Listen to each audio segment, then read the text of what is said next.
On Wednesday, Africa suffered a serious setback in its democratic gains as the aspirations of the people of Niger for constitutional democracy were subverted by an unconstitutional change of government that deposed Mohamed Bazoum, a democratically elected president. The Republic of Kenya joins the rest of the world to condemn in the strongest terms this unconstitutional act that subverts democracy through a coup d'etat and calls for the immediate release of President Mohamed Bazoum, who is reportedly seized by members of the Presidential Guard. Throughout our continent's history, we have strived tirelessly to nurture the principles of democracy, aligning ourselves with the aspirations of the African people for freedom and self-determination.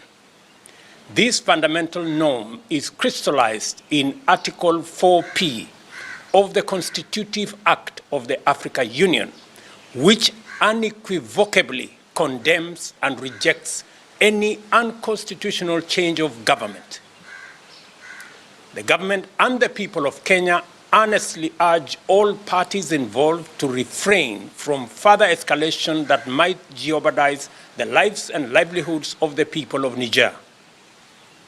We call for the swift restoration of constitutional rule, ensuring the protection of the population and a return to full civilian authority while upholding utmost respect for the country's institutions.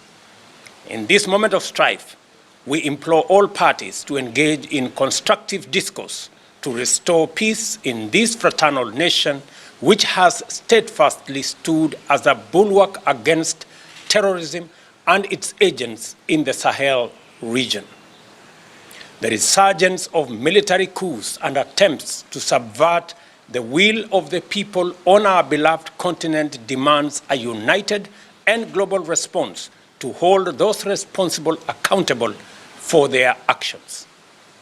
Let us stand together as one to reaffirm our commitment to democracy, liberty, and the progress we have achieved.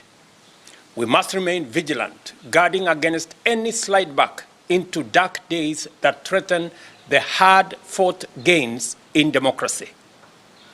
Kenya is willing to assist in resolving the conflict under the auspices of the African Union, should it be deemed appropriate. Africa shall continue to shine as a beacon of hope and progress, and we shall never waver in our pursuit of a brighter future for all. May peace and prosperity prevail across our great continent and beyond.